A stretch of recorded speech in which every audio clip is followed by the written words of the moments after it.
Imagina que un día tu hija se despierta con algunas ampollas en el brazo y no deja de rascarse. La llevas al médico y no saben qué le pasa. Le mandan descansar. Los días pasan y las ampollas le van cubriendo todo el cuerpo. Tu hija tiene una fiebre muy fuerte, tiembla y le falta el aire. Vuelves al centro de salud, pero nadie sabe cómo ayudarla. Pasadas 2 semanas y con la fiebre por las nubes, tu hija ya no puede levantarse de la cama. A los 15 días de haberse levantado con esas ampollas, fallece. Sería increíble que la varicela no se conociera ni se diagnosticara, y que siendo prevenible fallecieran niños.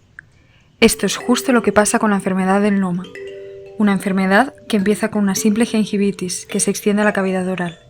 En este momento, un simple antibiótico puede parar la infección.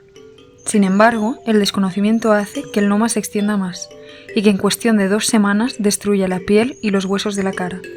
En este punto, la afectación es tan grande que el 90% de los niños fallecen. Los pocos que consiguen sobrevivir quedan marcados de por vida, estigmatizados y aislados de la sociedad.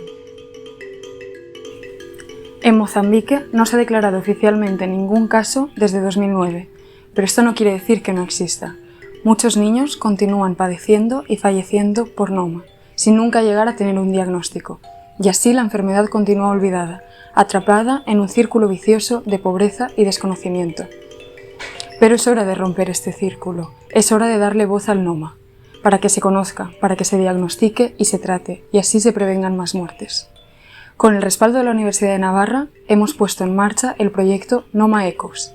Es un proyecto en el que queremos identificar casos de NOMA en Mozambique y hacerles un seguimiento clínico, para publicarlo en una revista científica y que se haga eco en el mundo académico y que las próximas generaciones de médicos lo conozcan, y que a su vez se haga eco en los gobiernos y que lo incluyan en las políticas de salud pública.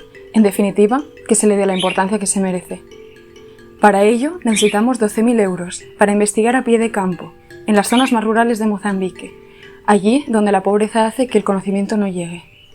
Hazte tú también eco de esta enfermedad. Ayúdanos a poner el NOMA en el mapa internacional. Entra en nuestra web y colabora en nuestro crowdfunding.